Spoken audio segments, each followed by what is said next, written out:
यह अद्भुत एवं महाशक्तिशाली राम रक्षा स्तोत्र,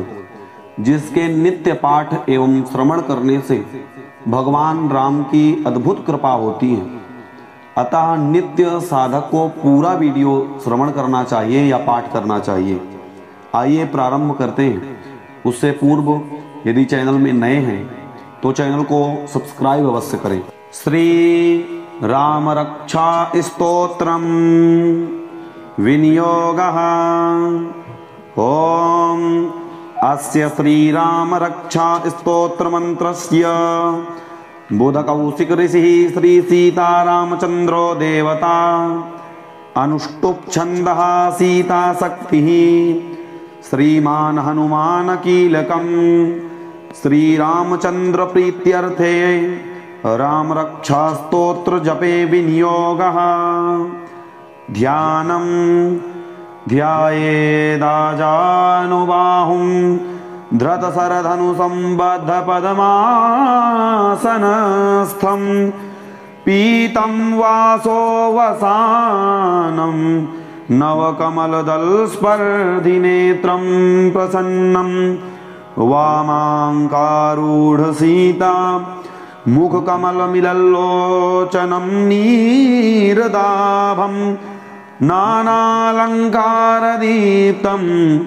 दधतमुरुजटामण्डलं रामचन्द्रम्। स्तोत्रं चरितं रघुनाथस्य शतकोटिप्रविस्तरम् एकैकमक्षरं पुंसां महापातकनाशनं ध्यात्वा नीलोत्पलश्यामं रामं राजीवलोचनं जानकी लक्ष्मणोपेतं जटामुकुटमण्डितं सासीतूढधनुर्बाण पाणिं नक्तञ्चरान्तकं स्वलीलया जगत्त्रातु माविरभूतमजं विभुं राम रक्षां पठेत् प्राज्ञः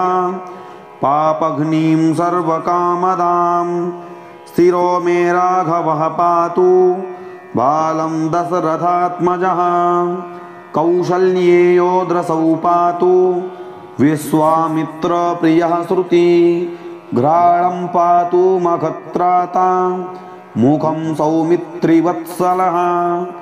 जिह्वां विद्यानिधिः पातु कंठं भरतवन्दितः स्कन्धौ दिव्यायुधः पातु भुजौ भग्नेशकार्मुकः करौ सीतापतिः पातु हृदयं जामदग्न्यजित् मध्यं पातु खरध्वंसी नाभिं जाम्बवदाश्रयः सुग्रीवे सह कटी पातु शक्तिनी हनुमत्प्रभु ऊरु रघुत्तमः पातु रक्षः कुलविनाशकृत जानुनी सेतुकृत पातु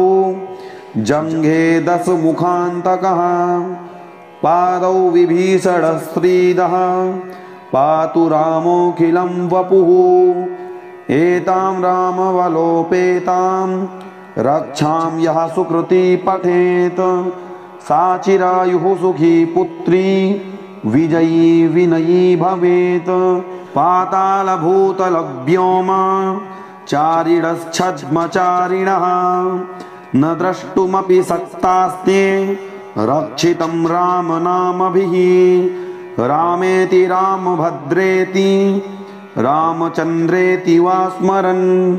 नरो न लिप्यते पापैर्भुक्तिं मुक्तिं च विन्दति जगज्जैत्रैकमन्त्रेण रामनाम्नाभिरक्षितं यः कण्ठे धारयेतस्य करस्थाः सर्वसिद्धयः वज्रपञ्जरनामेदं यो रामकवचं स्मरेत् अव्याहताज्ञः सर्वत्र लभते जयमङ्गलम् आदिष्टवान् यथा स्वप्ने राम रक्षामि मां हरः तथा लिखितवान् प्रातः प्रबुद्धो बुधकौशिकः आरामः कल्पवृक्षाणां विरामः सकलापदाम् अभिरामस्त्रिलोकानां रामः श्रीमान् सनः प्रभुः तरुणौ रूपसम्पन्नौ सुकुमारौ महाबलौ पुण्डरीकविशालाक्षौ चिरकृष्णाजिनाम्बरौ फलमूलासिनौ दान्तौ तापसौ ब्रह्मचारिणौ पुत्रौ दशरथस्यैतौ भ्रातरौ रामलक्ष्मणौ शरण्यौ सर्वसत्त्वानां श्रेष्ठौ सर्वधनुष्मतां रक्षः कुलनिहन्तारौ त्रायेतां नो रघुत्तमौ आतसज्जधनुषा विशुस्पृशा वाक्षया सुगनिसङ्गसङ्गिनौ रक्षणाय मम राम लक्ष्मणा वाग्रतः पथि सदैव गच्छतां सन्नद्धः कवची खड्गी चापबाणधरो युवा गच्छन् मनोरथान्नश्च रामः पातु स लक्ष्मणः रामो दाशरथिः शूरो लक्ष्मणानुचरो बली काकुत्स्थः पुरुषः पूर्णः कौसल्येयो रघुत्तमः वेदान्तवेद्यो यज्ञेशः पुराणपुरुषोत्तमः जानकी वल्लभः श्रीमान् अप्रमेय पराक्रमः इत्येतानि जपन्नित्यं मद्भक्तः श्रद्धयान्वितः अश्वमेधाधिकं पुण्यं सम्प्राप्नोति न संशयः रामं दोर्वादरश्यामं पदमाक्षं पीतवाससं स्तुवन्ति नामभिर्दिव्यैर्न ते संसारिणो नराः रामं लक्ष्मणपूर्वजं रघुवरं सीतापतिं सुन्दरं काकुत्स्थं करुणार्णवं गुणनिधिं विप्रप्रियं धार्मिकं राजेन्द्रं सत्यसन्धं दशरथतनयं श्यामलं शान्तमूर्तिं वन्दे लोकाभिरामं रघुकुलतिलकं राघवं रावणादिं रामाय रामभद्राय रामचन्द्राय वेधसे रघुनाथाय नाथाय सीतायाः पतये नमः श्रीराम राम रघुनन्दन राम राम श्रीराम राम भरताग्रज राम राम श्रीराम राम रणकर्कश राम राम श्रीराम राम शरणं भव राम राम श्रीरामचन्द्र चरणौ मनसा स्मरामि श्रीरामचन्द्र चरणौ वचसा गृह्णामि श्रीरामचन्द्र चरणौ शिरसा नमामि श्रीरामचन्द्र चरणौ शरणं प्रपद्ये माता रामो मत्पिता रामचन्द्रः स्वामी रामो मत्सखा रामचन्द्रः सर्वस्वं मे रामचन्द्रो दयालुर्नान्यं जाने नैव जाने न जाने दक्षिणे लक्ष्मणो यस्य वामे चाजनकात्मजा पुरतो मारुतिर्यस्य तं वन्दे रघुनन्दनं लोकाभिरामं रणरङ्गधीरं राजीवनेत्रं रघुवंशनाथं कारुण्यरूपं करुणाकरन्तं श्रीरामचन्द्रं शरणं प्रपद्ये मनोजवं मारुततुल्यवेगं जितेन्द्रियं बुद्धिमतां वरिष्ठं वातात्मजं वानरयूथमुख्यं श्रीरामदूतं शरणं प्रपद्ये कूजन्तं राम रामेति मधुरं मधुराक्षरम् आरुह्य कविताशाखां वन्दे वाल्मीकिकोकिलम् आपदामपहर्तारं दातारं सर्वसम्पदां लोकाभिरामं श्रीरामं भूयो भूयो नमाम्यहम् भर्जनं भवबीजानां मर्जनं सुखसम्पदां तर्जनं यं दूतानां राम रामेति गर्जनं रामो राजमणिः सदा विजयते रामं रमेशं भजे रामेणाभिहता निशाचरचमूः रामाय तस्मै नमः रामान्नास्ति परायणं परतरं रामस्य दासोऽस्म्यहं रामे चित्तलयः सदा भवतु मे भो राम मामुद्धर राम रामेति रामेति रमे रामे मनोरमे सहस्रनाम तत्तुल्यं राम नाम वरानने इति श्रीबुधकौशिकमुनिविरचितं श्रीराम रक्षास्तोत्रम संपूर्णम। राम रक्षा कवच को सिद्ध करने की विधि। नवरात्र में प्रतिदिन 9 दिनों तक ब्रह्म मुहूर्त में नित्य कर्म तथा स्नान आदि से निवृत्त हो शुद्ध वस्त्र धारण कर कुशा के आसन पर सुखासन लगाकर बैठ जाएं। भगवान श्री राम के कल्याणकारी रूप में चित्त को एकाग्र करके इस महान फलदायी स्तोत्र का कम से कम 11 बार और यदि यह न हो सके तो 7 बार नियमित रूप से प्रतिदिन पाठ करना चाहिए। पाठ करने वाले की श्री राम की शक्तियों के प्रति जितनी अखंड श्रद्धा होगी उतना ही फल प्राप्त होगा। वैसे राम रक्षा कवच कुछ लंबा है पर इस संक्षिप्त रूप से भी काम चल सकता है। पूर्ण शांति और विश्वास से इसका जाप होना चाहिए यहाँ तक कि यह कंठस्थ हो जाए। श्री राम रक्षा स्तोत्रम विनियोगः। ओम अस्य श्री राम रक्षा स्तोत्र मंत्रस्य बुधकौशिक ऋषिः श्री सीतारामचंद्रो देवता अनुष्टुप् छन्दः सीता शक्तिः श्रीमान हनुमान कीलकं श्रीरामचंद्र प्रीत्यर्थे राम रक्षा स्तोत्र जपे विनियोगः। ध्यानं ध्यायेदाजानुबाहुं धृतशरधनुसंबद्धपद्मासनस्थं पीतं वासोवसानं नवकमलदलस्पर्धिनेत्रं प्रसन्नं वामाङ्कारूढसीता मुखकमलमिलल्लोचनं नीरदाभं नानालङ्कारदीप्तं दधतमुरुजटामण्डलं रामचन्द्रम्। स्तोत्रं चरितं रघुनाथस्य शतकोटिप्रविस्तरम् एकैकमक्षरं पुंसां महापातकनाशनं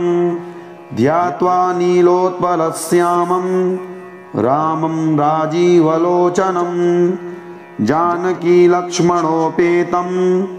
जटामुकुटमण्डितं सासीतूढधनुर्बाण पाणिं नक्तञ्चरान्तकं स्वलीलया जगत्त्रातु माविरभूतमजं विभुं रामरक्षां पठेत् प्राज्ञः पापघ्नीं सर्वकामदां स्थिरो मे राघवः पातु बालं दशरथात्मजः कौशल्येयो द्रसौ पातु विश्वामित्रप्रियः श्रुति घ्राणं पातु मखत्राता मुखं सौमित्रिवत्सलः जिह्वां विद्यानिधिः पातु कंठं भरतवन्दितः स्कन्धौ दिव्यायुधः पातु भुजौ भग्नेशकार्मुकः करौ सीतापतिः पातु हृदयं जामदग्न्यजित् मध्यं पातु खरध्वंसी नाभिं जाम्बवदाश्रयः सुग्रीवे सह कटी पातु शक्थिनी हनुमत्प्रभु ऊरु रघुत्तमः पातु रक्षः कुल विनाशकृत जानुनी सेतु कृत पातु जंघे दश मुखान्तकः पादौ विभीषणस्त्रीदः पातु रामोऽखिलं वपुः एतां रामवलोपेतां रक्षां यः सुकृती पठेत् सा चिरायुः सुखी पुत्री विजयी विनयी भवेत् पातालभूतलव्योम चारिणश्छद्मचारिणः न द्रष्टुमपि सक्तास्ते रक्षितं रामनामभिः रामेति रामभद्रेति रामचन्द्रेति वा स्मरन् नरो न लिप्यते पापैर्भुक्तिं मुक्तिं च विन्दति जगज्जैत्रैकमन्त्रेण रामनाम्नाभिरक्षितं यः कण्ठे धारयेतस्य करस्थाः सर्वसिद्धयः वज्रपञ्जरनामेदं यो रामकवचं स्मरेत् अव्याहताज्ञः सर्वत्र लभते जयमङ्गलम् आदिष्टवान् यथा स्वप्ने राम रक्षामि मां हरः तथा लिखितवान् प्रातः प्रबुद्धो बुधकौशिकः आरामः कल्पवृक्षाणां विरामः सकलापदाम् अभिरामस्त्रिलोकानां रामः श्रीमान् सनः प्रभुः तरुणौ रूपसम्पन्नौ सुकुमारौ महाबलौ पुण्डरीकविशालाक्षौ चिरकृष्णाजिनाम्बरौ फलमूलासिनौ दान्तौ तापसौ ब्रह्मचारिणौ पुत्रौ दशरथस्यैतौ भ्रातरौ रामलक्ष्मणौ शरण्यौ सर्वसत्त्वानां श्रेष्ठौ सर्वधनुष्मतां रक्षः कुलनिहन्तारौ त्रायेतां नो रघुत्तमौ आतसज्जधनुषा विशुस्पृशा वाक्षया सुगनिसङ्गसङ्गिनौ रक्षणाय मम राम लक्ष्मणा वाग्रतः पथि सदैव गच्छतां सन्नद्धः कवची खड्गी चापबाणधरो युवा गच्छन् मनोरथान्नश्च रामः पातु स लक्ष्मणः रामो दाशरथिः शूरो लक्ष्मणानुचरो बली काकुत्स्थः पुरुषः पूर्णः कौसल्येयो रघुत्तमः वेदान्तवेद्यो यज्ञेशः पुराणपुरुषोत्तमः जानकीवल्लभः श्रीमान् अप्रमेय पराक्रमः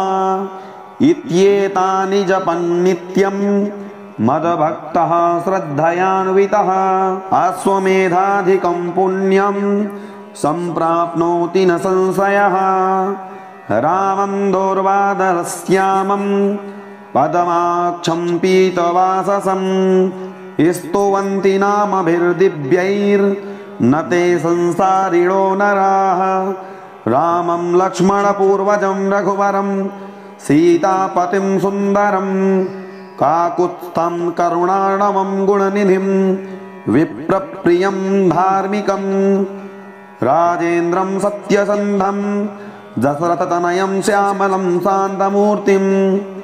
वन्दे लोकाभिरामं रघुकुलतिलकं राघवं रावणादिं रामाय रामभद्राय रामचन्द्राय वेधसे रघुनाथाय नाथाय सीतायाः पतये नमः श्रीराम राम रघुनन्दन राम राम श्रीराम राम भरताग्रज राम राम श्रीराम राम रणकर्कश राम राम श्रीराम राम शरणं भव राम राम श्रीरामचन्द्र चरणौ मनसा स्मरामि श्रीरामचन्द्र चरणौ वचसा गृह्णामि श्रीरामचंद्र चरणौ शिरसा नमामि। श्रीरामचंद्र चरणौ शरणं प्रपद्ये।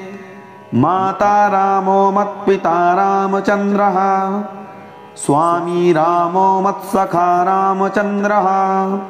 सर्वस्वं मे रामचंद्रो दयालुर्, नान्यं जाने नैव जाने न जाने। दक्षिणे लक्ष्मणो यस्य,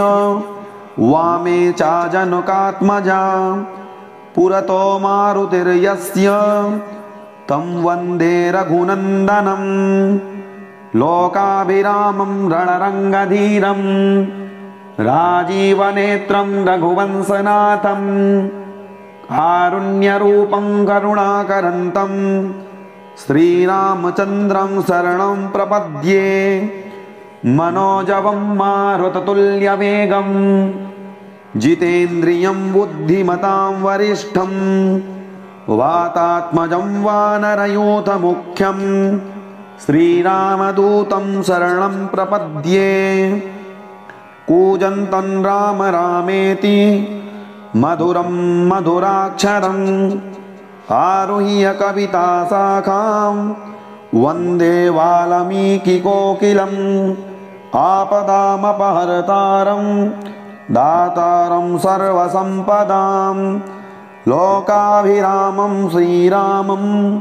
भूयो भूयो नमाम्यहम्। भर्जनं भवबीजानामर्जनं सुखसम्पदां, तर्जनं यं दूतानां, राम रामेति गर्जनं। रामो राजमणिः सदा विजयते, रामं रमेशं भजे। रामेणाभिहता निशाचरचमूः, रामाय तस्मै नमः। रामान्नास्ति परायणं परतरं, रामस्य दासोऽस्म्यहम्। रामे चित्तलयः सदा भवतु मे, भो राम मामुद्धर। राम रामेति रामेति, रमे रामे मनोरमे, सहस्रनाम तत्तुल्यं, राम नाम वरानने। इति श्रीबुधकौशिकमुनिविरचितं श्रीरामरक्षास्तोत्रं सम्पूर्णम्। श्रीरामरक्षास्तोत्रं विनियोगः। ॐ अस्य श्रीरामरक्षास्तोत्रमन्त्रस्य बुधकौशिक ऋषिः श्री सीतारामचन्द्रो देवता, अनुष्टुप् छन्दः सीताशक्तिः, श्रीमान् हनुमान् कीलकम्। श्रीरामचन्द्र प्रीत्यर्थे रामरक्षास्तोत्र जपे विनियोगः। ध्यानं ध्यायेदाजानुबाहुं, धृतशरधनुसम्बद्धपद्मासनस्थं, पीतं वासोवसानं, नवकमलदलस्पर्धिनेत्रं प्रसन्नं, वामाङ्कारूढसीता, मुखकमलमिलल्लोचनं नीरदाभं, नानालङ्कारदीप्तं, दधतमुरुजटामण्डलं रामचन्द्रम्। स्तोत्रं चरितं रघुनाथस्य शतकोटिप्रविस्तरम्, एकैकमक्षरं पुंसां महापातकनाशनं, ध्यात्वा नीलोत्पलश्यामं रामं राजीवलोचनं, जानकीलक्ष्मणोपेतं जटामुकुटमण्डितं, सासीतूढधनुर्बाण पाणिं नक्तञ्चरान्तकं, स्वलीलया जगत्त्रातु माविरभूतमजं विभुं। रामरक्षां पठेत् प्राज्ञः पापघ्नीं सर्वकामदां, स्थिरो मे राघवः पातु बालं दशरथात्मजः, कौसल्येयो द्रसौ पातु विश्वामित्रप्रियः श्रुति, घ्राणं पातु मखत्राता मुखं सौमित्रिवत्सलः जिह्वां विद्यानिधिः पातु कंठं भरतवन्दितः स्कन्धौ दिव्यायुधः पातु भुजौ भग्नेशकार्मुकः करौ सीतापतिः पातु हृदयं जामदग्न्यजित् मध्यं पातु खरध्वंसी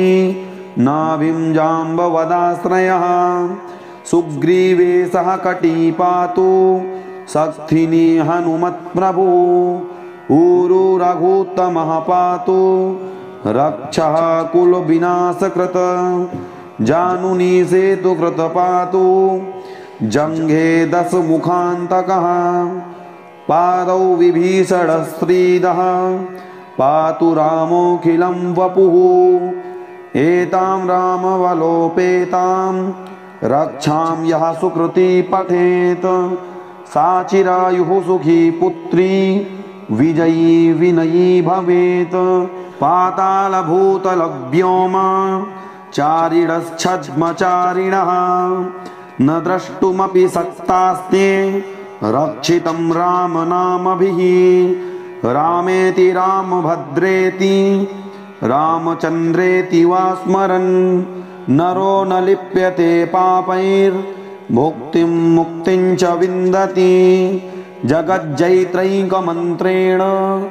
रामनाम्नाभिरक्षितं यः कण्ठे धारयेतस्य करस्थाः सर्वसिद्धयः वज्रपञ्जरनामेदं यो रामकवचं स्मरेत् अव्याहताज्ञः सर्वत्र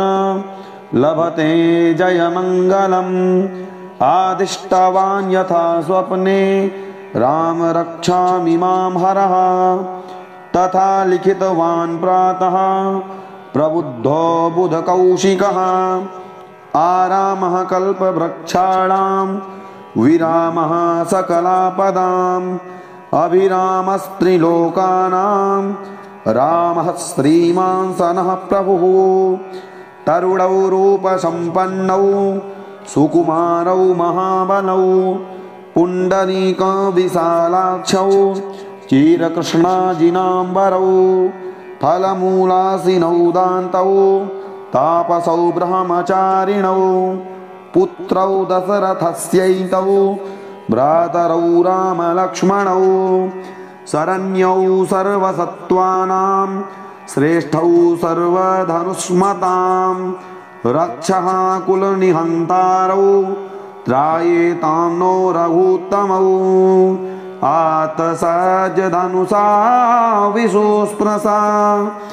वाक्षया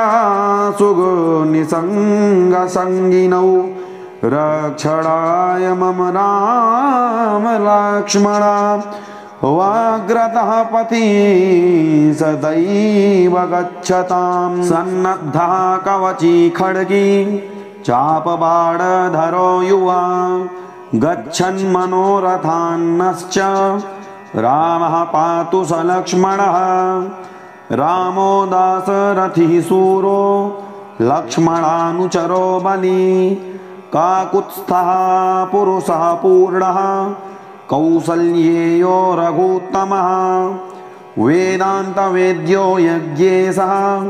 पुराणपुरुषोत्तमः जानकी वल्लभः श्रीमान् अप्रमेय पराक्रमः इत्येतानि जपन्नित्यं मदभक्तः श्रद्धयान्वितः अश्वमेधाधिकं पुण्यं सम्प्राप्नोति न संशयः रामं दोर्वादरश्यामं पदमाक्षं पीतवाससं स्तुवन्ति नामभिर्दिव्यैर्न ते संसारिणो नराः रामं लक्ष्मणपूर्वजं रघुवरं सीतापतिं सुन्दरं काकुत्स्थं करुणार्णवं गुणनिधिं विप्रप्रियं धार्मिकं राजेन्द्रं सत्यसन्धं दशरथतनयं श्यामलं शान्तमूर्तिं वन्दे लोकाभिरामं रघुकुलतिलकं राघवं रावणादिं रामाय रामभद्राय रामचन्द्राय वेधसे रघुनाथाय नाथाय सीतायाः पतये नमः। श्रीराम राम रघुनन्दन राम राम, श्रीराम राम भरताग्रज राम राम, श्रीराम राम रणकर्कस राम राम, श्रीराम राम शरणं भव राम राम। श्रीरामचन्द्र चरणौ मनसा स्मरामि, श्रीरामचन्द्र चरणौ वचसा गृह्णामि, श्रीरामचन्द्र चरणौ शिरसा नमामि, श्रीरामचन्द्र चरणौ शरणं प्रपद्ये। माता रामो मत्पिता रामचन्द्रः, स्वामी रामो मत्सखा रामचन्द्रः, सर्वस्वं मे रामचन्द्रो दयालुर्, नान्यं जाने नैव जाने न जाने। दक्षिणे लक्ष्मणो यस्य, वामे चाजनकात्मजा, पुरतो मारुतिर्यस्य, तं वन्दे रघुनन्दनं। लोकाभिरामं रणरङ्गधीरं, राजीवनेत्रं रघुवंशनाथं, कारुण्यरूपं करुणाकरन्तं, श्रीरामचन्द्रं शरणं प्रपद्ये। मनोजवं मारुततुल्यवेगं, जितेन्द्रियं बुद्धिमतां वरिष्ठं, वातात्मजं वानरयूथमुख्यं, श्रीरामदूतं शरणं प्रपद्ये। कूजन्तं राम रामेति मधुरं मधुराक्षरम्, आरुह्य कविताशाखां वन्दे वाल्मीकिकोकिलम्। आपदामपहर्तारं दातारं सर्वसम्पदां, लोकाभिरामं श्रीरामं भूयो भूयो नमाम्यहम्। भर्जनं भवबीजानामर्जनं सुखसम्पदां, तर्जनं यं दूतानां राम रामेति गर्जनं। रामो राजमणिः सदा विजयते, रामं रमेशं भजे। रामेणाभिहता निशाचरचमूः, रामाय तस्मै नमः। रामान्नास्ति परायणं परतरं, रामस्य दासोऽस्म्यहम्। रामे चित्तलयः सदा भवतु मे, भो राम मामुद्धर। राम रामेति रामेति रमे रामे मनोरमे, सहस्रनाम तत्तुल्यं राम नाम वरानने। इति श्रीबुधकौशिकमुनिविरचितं श्रीरामरक्षास्तोत्रं सम्पूर्णम्। श्रीरामरक्षास्तोत्रं विनियोगः। ॐ अस्य श्रीरामरक्षास्तोत्रमन्त्रस्य बुधकौशिकऋषिः श्रीसीतारामचन्द्रो देवता, अनुष्टुप् छन्दः सीताशक्तिः, श्रीमान् हनुमानकीलकम्। श्रीरामचन्द्रप्रीत्यर्थे रामरक्षास्तोत्रजपे विनियोगः। ध्यानं ध्यायेदाजानुबाहुं धृतशरधनुसम्बद्धपद्मासनस्थं, पीतं वासोवसानं नवकमलदलस्पर्धिनेत्रं प्रसन्नं। वामाङ्कारूढसीता मुखकमलमिलल्लोचनं नीरदाभं, नानालङ्कारदीप्तं दधतमुरुजटामण्डलं रामचन्द्रम्। स्तोत्रं चरितं रघुनाथस्य शतकोटिप्रविस्तरम्, एकैकमक्षरं पुंसां महापातकनाशनं। ध्यात्वा नीलोत्पलश्यामं रामं राजीवलोचनं, जानकीलक्ष्मणोपेतं जटामुकुटमण्डितं, सासीतूढधनुर्बाण पाणिं नक्तञ्चरान्तकं स्वलीलया जगत्त्रातु माविरभूतमजं विभुं रामरक्षां पठेत् प्राज्ञः पापघ्नीं सर्वकामदां स्थिरो मे राघवः पातु बालं दशरथात्मजः कौसल्येयोद्रसौ पातु विश्वामित्रप्रियः श्रुति घ्राणं पातु मखत्राता मुखं सौमित्रिवत्सलः जिह्वां विद्यानिधिः पातु कंठं भरतवन्दितः स्कन्धौ दिव्यायुधः पातु भुजौ भग्नेशकार्मुकः करौ सीतापतिः पातु हृदयं जामदग्न्यजित् मध्यं पातु खरध्वंसी नाभिं जाम्बवदाश्रयः सुग्रीवेशः कटी पातु शक्थिनी हनुमत्प्रभु ऊरु रघुत्तमः पातु रक्षः कुलविनाशकृत जानुनी सेतुकृत पातु जङ्घे दशमुखान्तकः पादौ विभीषणस्त्रीदः पातु रामोऽखिलं वपुः एतां रामवलोपेतां रक्षां यः सुकृती पठेत् सा चिरायुः सुखी पुत्री विजयी विनयी भवेत् पातालभूतलव्योम चारिणश्छद्मचारिणः न द्रष्टुमपि शक्तास्ते रक्षितं रामनामभिः रामेति रामभद्रेति रामचन्द्रेति वा स्मरन् नरो न लिप्यते पापैर्भुक्तिं मुक्तिं च विन्दति जगज्जैत्रैकमन्त्रेण रामनाम्नाभिरक्षितं यः कण्ठे धारये तस्य करस्थाः सर्वसिद्धयः वज्रपञ्जरनामेदं यो रामकवचं स्मरेत् अव्याहताज्ञः सर्वत्र लभते जयमङ्गलम्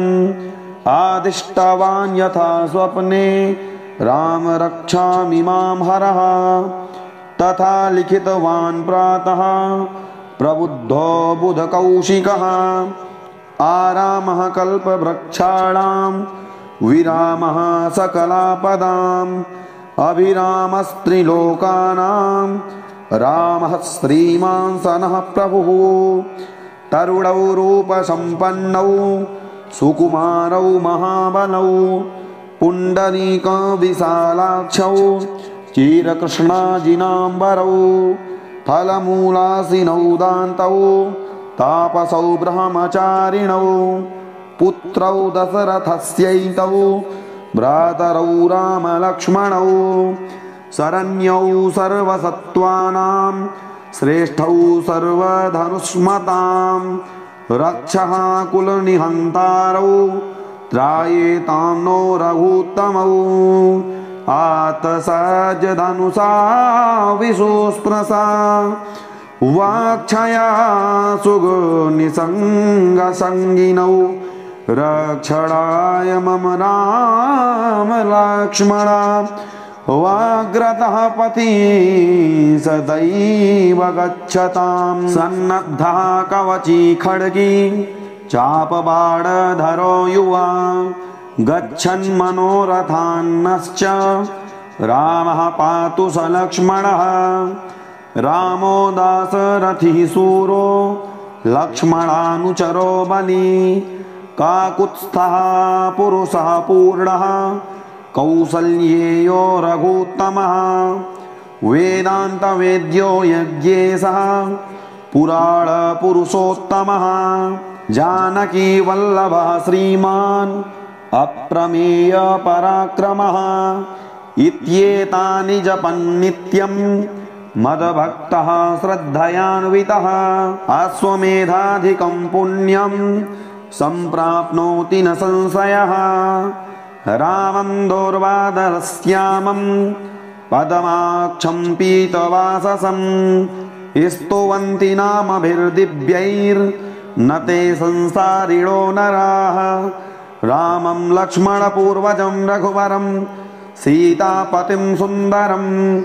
काकुत्स्थं करुणार्णवं गुणनिधिं विप्रप्रियं धार्मिकं राजेन्द्रं सत्यसन्धं दशरथतनयं श्यामलं शान्तमूर्तिं वन्दे लोकाभिरामं रघुकुलतिलकं राघवं रावणादिं रामाय रामभद्राय रामचन्द्राय वेधसे रघुनाथाय नाथाय सीतायाः पतये नमः। श्रीराम राम रघुनन्दन राम राम श्रीराम राम भरताग्रज राम राम श्रीराम राम रणकर्कस राम राम श्रीराम राम शरणं भव राम राम श्रीरामचन्द्र चरणौ मनसा स्मरामि श्रीरामचन्द्र चरणौ वचसा गृह्णामि श्रीरामचन्द्र चरणौ शिरसा नमामि श्रीरामचन्द्र चरणौ शरणं प्रपद्ये माता रामो मत्पिता रामचन्द्रः स्वामी रामो मत्सखा रामचन्द्रः सर्वस्वं मे रामचन्द्रो दयालुर्नान्यं जाने नैव जाने न जाने दक्षिणे लक्ष्मणो यस्य वामे च जनकात्मजा पुरतो मारुतिर्यस्य तं वन्दे रघुनन्दनं लोकाभिरामं रणरङ्गधीरं राजीवनेत्रं रघुवंशनाथं कारुण्यरूपं करुणाकरन्तं श्रीरामचन्द्रं शरणं प्रपद्ये मनोजवं मारुततुल्यवेगं जितेन्द्रियं बुद्धिमतां वरिष्ठं वातात्मजं वानरयूथमुख्यं श्रीरामदूतं शरणं प्रपद्ये कूजन्तं राम रामेति मधुरं मधुराक्षरम् आरुह्य कविताशाखां वन्दे वाल्मीकिकोकिलम् आपदामपहर्तारं दातारं सर्वसम्पदां लोकाभिरामं श्रीरामं भूयो भूयो नमाम्यहं भर्जनं भवबीजानामर्जनं सुखसम्पदां तर्जनं यं दूतानां राम रामेति गर्जनं रामो राजमणिः सदा विजयते रामं रमेशं भजे रामेणाभिहता निशाचरचमूः रामाय तस्मै नमः रामान्नास्ति परायणं परतरं रामस्य दासोऽस्म्यहं रामे चित्तलयः सदा भवतु मे भो राम मामुद्धर राम रामेति रामेति रमे रामे मनोरमे सहस्रनाम तत्तुल्यं राम नाम वरानने इति श्रीबुधकौशिकमुनिविरचितं श्रीरामरक्षास्तोत्रं सम्पूर्णम्। श्रीरामरक्षास्तोत्रं विनियोगः। ॐ अस्य श्रीरामरक्षास्तोत्रमन्त्रस्य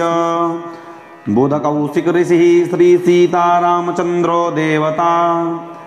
अनुष्टुप् छन्दः सीताशक्तिः श्रीमान् हनुमान् कीलकं श्रीरामचन्द्र प्रीत्यर्थे रामरक्षास्तोत्र जपे विनियोगः। ध्यानं ध्यायेदाजानुबाहुं धृतशरधनुसम्बद्धपद्मासनस्थं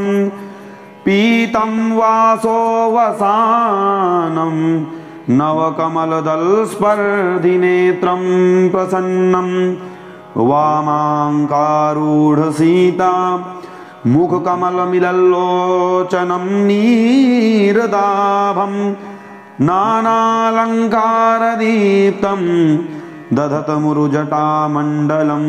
रामचन्द्रं स्तोत्रं चरितं रघुनाथस्य शतकोटिप्रविस्तरम् एकैकमक्षरं पुंसां महापातकनाशनं ध्यात्वा नीलोत्पलश्यामं रामं राजीवलोचनं जानकी लक्ष्मणोपेतं जटामुकुटमण्डितं सासीतूढधनुर्बाण पाणिं नक्तञ्चरान्तकं स्वलीलया जगत्त्रातु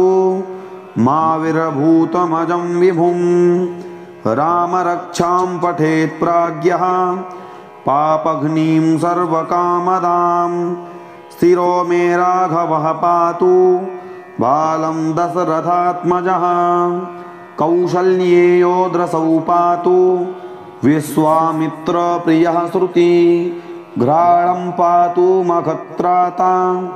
मुखं सौमित्रिवत्सलः जिह्वां विद्यानिधिः पातु कण्ठं भरतवन्दितः स्कन्धौ दिव्यायुधः पातु भुजौ भग्नेशकार्मुकः करौ सीतापतिः पातु हृदयं जामदग्न्यजित् मध्यं पातु खरध्वंसी नाभिं जाम्बवदाश्रयः सुग्रीवे सह कटी पातु शक्थिनी हनुमत्प्रभु ऊरु रघुत्तमः पातु रक्षः कुलविनाशकृत जानुनी सेतुकृत पातु जङ्घे दशमुखान्तकः पादौ विभीषणस्त्रीदः पातु रामोऽखिलं वपुः एतां रामवलोपेतां रक्षां यः सुकृती पठेत् सा चिरायुः सुखी पुत्री विजयी विनयी भवेत् पातालभूतलव्योम चारिणश्छद्मचारिणः न द्रष्टुमपि शक्तास्ते रक्षितं रामनामभिः रामेति रामभद्रेति रामचन्द्रेति वा स्मरन् नरो न लिप्यते पापैर्भुक्तिं मुक्तिं च विन्दति जगज्जैत्रैकमन्त्रेण रामनाम्नाभिरक्षितं यः कण्ठे धारयेतस्य करस्थाः सर्वसिद्धयः वज्रपञ्जरनामेदं यो रामकवचं स्मरेत् अव्याहताज्ञः सर्वत्र लभते जयमङ्गलम् आदिष्टवान् यथा स्वप्ने राम रक्षामि मां हरः तथा लिखितवान् प्रातः प्रबुद्धो बुधकौशिकः आरामः कल्पवृक्षाणां विरामः सकलापदाम् अभिरामस्त्रिलोकानां रामः श्रीमान् सनः प्रभुः तरुणौ रूपसम्पन्नौ सुकुमारौ महाबलौ पुण्डरीकविशालाक्षौ चिरकृष्णाजिनाम्बरौ फलमूलासिनौ दान्तौ तापसौ ब्रह्मचारिणौ पुत्रौ दशरथस्यैतौ भ्रातरौ रामलक्ष्मणौ शरण्यौ सर्वसत्त्वानां श्रेष्ठौ सर्वधनुष्मतां रक्षः कुलनिहन्तारौ त्रायेतां नो रघुत्तमौ आतसज्जधनुषा विशुस्पृशा वाक्षया सुगनिसङ्गसङ्गिनौ रक्षणाय मम राम लक्ष्मणा वाग्रतः पथि सदैव गच्छतां सन्नद्धः कवची खड्गी चापबाणधरो युवा गच्छन् मनोरथान्नश्च रामः पातु स लक्ष्मणः रामो दाशरथिः शूरो लक्ष्मणानुचरो बली काकुत्स्थः पुरुषः पूर्णः कौसल्येयो रघुत्तमः वेदान्तवेद्यो यज्ञेशः पुराणपुरुषोत्तमः जानकी वल्लभः श्रीमान् अप्रमेय पराक्रमः इत्येतानि जपन् नित्यं मद्भक्तः श्रद्धयान्वितः अश्वमेधाधिकं पुण्यं सम्प्राप्नोति न संशयः रामं दोर्वादरश्यामं पदमाक्षं पीतवाससं स्तुवन्ति नामभिर्दिव्यैर्न ते संसारिणो नराः रामं लक्ष्मणपूर्वजं रघुवरं सीतापतिं सुन्दरं काकुत्स्थं करुणार्णवं गुणनिधिं विप्रप्रियं धार्मिकं राजेन्द्रं सत्यसन्धं दशरथतनयं श्यामलं शान्तमूर्तिं वन्दे लोकाभिरामं रघुकुलतिलकं राघवं रावणादिं रामाय रामभद्राय रामचन्द्राय वेधसे रघुनाथाय नाथाय सीतायाः पतये नमः। श्रीराम राम रघुनन्दन राम राम श्रीराम राम भरताग्रज राम राम श्रीराम राम रणकर्कश राम राम श्रीराम राम शरणं भव राम राम श्रीरामचन्द्र चरणौ मनसा स्मरामि श्रीरामचन्द्र चरणौ वचसा गृह्णामि श्रीरामचन्द्र चरणौ शिरसा नमामि श्रीरामचन्द्र चरणौ शरणं प्रपद्ये माता रामो मत्पिता रामचन्द्रः स्वामी रामो मत्सखा रामचन्द्रः सर्वस्वं मे रामचन्द्रो दयालुर्नान्यं जाने नैव जाने न जाने दक्षिणे लक्ष्मणो यस्य वामे चाजनकात्मजा पुरतो मारुतिर्यस्य तं वन्दे रघुनन्दनं लोकाभिरामं रणरङ्गधीरं राजीवनेत्रं रघुवंशनाथं कारुण्यरूपं करुणाकरन्तं श्रीरामचन्द्रं शरणं प्रपद्ये मनोजवं मारुततुल्यवेगं जितेन्द्रियं बुद्धिमतां वरिष्ठं वातात्मजं वानरयूथमुख्यं श्रीरामदूतं शरणं प्रपद्ये कूजन्तं राम रामेति मधुरं मधुराक्षरम् आरुह्य कविताशाखां वन्दे वाल्मीकिकोकिलम् आपदामपहर्तारं दातारं सर्वसम्पदां लोकाभिरामं श्रीरामं भूयो भूयो नमाम्यहं भर्जनं भवबीजानामर्जनं सुखसम्पदां तर्जनं यं दूतानां